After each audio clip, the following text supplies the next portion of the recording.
Okay so अभी India में festival offers चल रहे हैं और नवरात्रि जा चुकी हैं और उसमें भी बिग बिलियन डेज और ग्रेट इंडियन फेस्टिवल है वो चल रहा था और बहुत सारे लोगों ने नए स्मार्टफोन्स बाय करे हैं और दिवाली भी अभी चल रही है सो उसमें भी लोग बाय करने वाले हैं। और आपको सच बताओ तो सैमसंग की 18% शेयर है इस बार के मार्केट के अंदर, जिसमें सबसे ज्यादा S24, S24 अल्ट्रा और S24 FE I mean S24 की पूरी सीरीज जो है वो सबसे ज्यादा बिके है इस बार देखो। और एप्पल की बात करें तो 16% शेयर है इस बार मार्केट के अंदर, जिसमें आईफोन 16 का जो मॉडल है वो सबसे ज़्यादा बिका है, 16 प्रो भी, क्योंकि उसमें अच्छी ऑफर थी देखा जाए तो। सो ओवरऑल बताऊं तो सैमसंग में सबसे ज़्यादा सेलिंग हुई है उनकी ई सीरीज भी और उनकी एम सीरीज भी, जो कि सबसे बजट वाली सीरीज है। सो आज इस वीडियो में हम बात करने वाले हैं S24 सीरीज के बारे में और उसमें जो बेस मॉडल है वो सबसे ज़्यादा अच्छा डिवाइस माना जाता है, आई मीन कॉम्पैक्ट डिवाइस। और ये जो डिवाइस है वो ओवरऑल तो बहुत ही अच्छा है, लेकिन उसमें बहुत सारी प्रॉब्लम्स हैं, आई मीन काफ़ी सारे लोग वो इग्नोर कर देते हैं और फ़ोन बाय कर लेते हैं इंडिया के अंदर ये वाला। और बाय करने में कुछ गलत भी नहीं है, वो मैं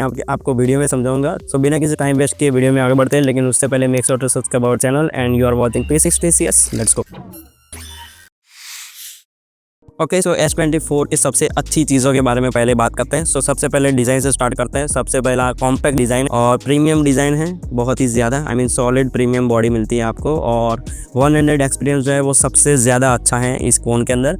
आई मीन सॉफ्टवेयर के वाइज देखा जाए तो सारी की सारी जो S सीरीज़ हैं वो अच्छी हैं, क्योंकि उसमें वन UI 7 है इस बार सॉफ्टवेयर अपडेट्स में।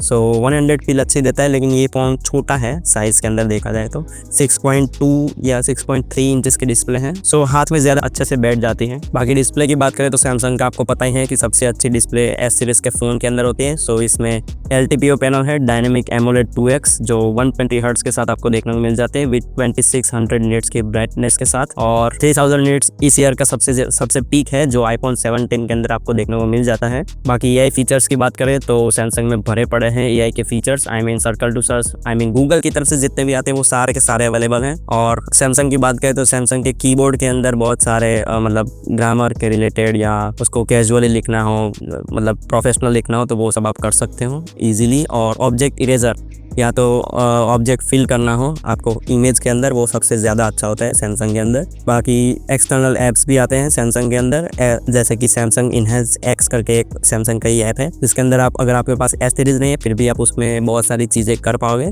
हाँ, थोड़ी सी एक्यूरेट नहीं होती है उतनी, लेकिन हाँ कुछ हद तक आप ठीक कर सकते हो अपनी फ़ोटोज़ को उस ऐप की मदद से। बाकी सॉफ्टवेयर अपडेट्स की बात करें S24 की तो 7 ईयर्स के सॉफ्टवेयर अपडेट्स देखने को मिल जाते हैं। आई मीन S24 2024 में लॉन्च हुआ था, सो अब वहाँ से 7 साल गिन लो। अभी थोड़े प्रॉब्लम्स की बात करें तो वो आती है परफॉर्मेंस के अंदर। सो आपको इंडिया के अंदर Exynos 2400 वाला CPU देखने को मिल जाता है S24 के अंदर। और अगर ग्लोबली बात करें तो Snapdragon 8 Gen 3 देखने को मिलता है, लेकिन ये चिपसेट का फ्रेगमेंटेशन है वही सबसे ज़्यादा दिक्कत वाला है। आई मीन जो Exynos 2400 है वो बहुत ही ज़्यादा हीट करता है, परफॉर्मेंस उतनी अच्छी नहीं देता। और काफ़ी सारी बार अगर आप गेमिंग करते हो तो आपको पता होगा कि हैवी लोड के टाइम बहुत ही ज़्यादा इश्यूज होते हैं। आई मीन हीटिंग तो है ही, लेकिन गेम है उसमें ज़्यादा फ्रेम ड्रॉप्स होने लगता है। और हीटिंग की वजह से आपको पता ही होगा कि बैटरी में थोड़ा सा इनएफिशिएंसी देखने को मिल जाती है, जो मैंने बैटरी वाले वीडियो में आपको एक्सप्लेन करा था, वो भी एक बार चेकआउट कर लेना। और बहुत सारे ऐसे यूज़र हैं जिन्होंने ऐसा मतलब सोशल मीडिया पे पोस्ट भी करा है, ट्विटर पे भी हैं, कि One UI 7 आने के बाद थोड़ा सा बैटरी ड्रेनेज ज़्यादा होने लगा है। सो थोड़े सॉफ्टवेयर अपडेट्स का भी थोड़ा इशू है,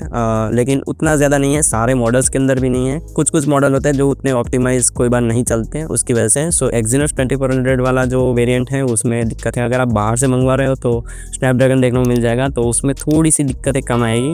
और स्नैपड्रैगन में भी पहले थोड़ी सी दिक्कत होती थी जब भी S24 लॉन्च हुआ था। सो वो चीज़ सॉफ्टवेयर अपडेट्स के थ्रू वैसे फिक्स हो गई है। लेकिन हाँ, बाकी कैमरा की बात करें तो ओवरऑल कैमरा बहुत ही ज़्यादा अच्छा है S24 का। पर्सनल एक्सपीरियंस से बता रहा हूँ, दिक्कत बस थोड़ी लो लाइट सिचुएशंस में आती है। आई मीन अगर आप पोर्ट्रेट फोटोज़ लेने वाले हो लो लाइट के अंदर तो थोड़े से नॉइजी होते हैं, आई मीन नॉइज़ का इशू रहता है, थोड़े से दाने दाने देखने को मिल जाते हैं आपको डार्कर पार्ट के अंदर, थोड़े से ग्रे टाइप के अंदर। सो या बाकी सनलाइट में अंदर कोई बार कलर टेम्परेचर का इशू देखने को मिल जाता है। ये हर बार नहीं होता है, लेकिन होता है। अगर आप 100 फोटोज़ खींच रहे हो उसमें 2-3 फोटोज ऐसे आपको शायद से मिल जाएंगे जिसमें कलर टेम्परेचर का दिक्कत हुआ हो। और ये चीज़ ऐसा नहीं कि सैमसंग में है, एप्पल में तो सबसे ज़्यादा होता है, ये नोटिस किया है मैंने, जो ऑब्वियसली काफ़ी सारे सॉफ्टवेयर अपडेट्स के बाद काफ़ी कम होने लगता है। सो हाँ, कंपनीज वो भी फिक्स कर देती है। बाकी बात करें कनेक्टिविटी की तो 5G कनेक्टिविटी में जियो का नेटवर्क में कुछ प्रॉब्लम है S24 के अंदर, जो स्पेसिफिकली स्नैपड्रैगन का जो CPU वाले जो फ़ोन होते हैं उसमें होती है।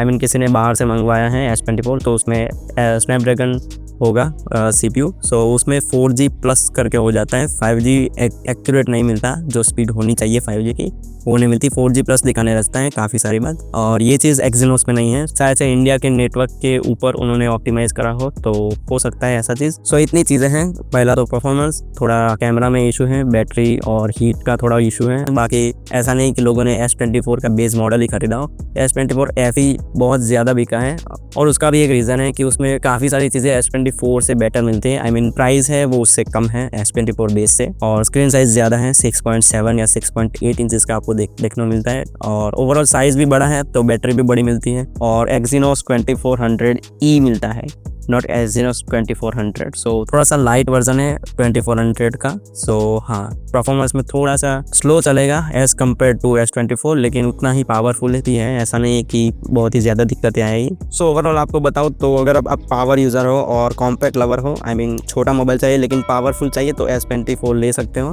बाकी कैजुअली यूज़ करना है, लाइट वेट यूज़ करना है या बड़ी साइज़ का डिस्प्ले चाहिए तो S24 FE सबसे बेस्ट है। बाकी चीज़ें मतलब थोड़ा सा डिस्प्ले का रेजोल्यूशन कम होता है S24 FE का, वो थोड़ा ध्यान में रखो। बाकी ओवरऑल डिस्प्ले अच्छी होती है, सो नो डाउट वो भी एक अच्छा ऑप्शन है। आगे हम बात करेंगे S25 बेस मॉडल की अगले वीडियो के अंदर। सो तब तक के लिए बने रहेगा, और जाने से पहले make sure to subscribe our channel, और अगर वीडियो पसंद आया तो लाइक कर दो, और मैं आपको मिलता हूँ अगले वीडियो में। बाय।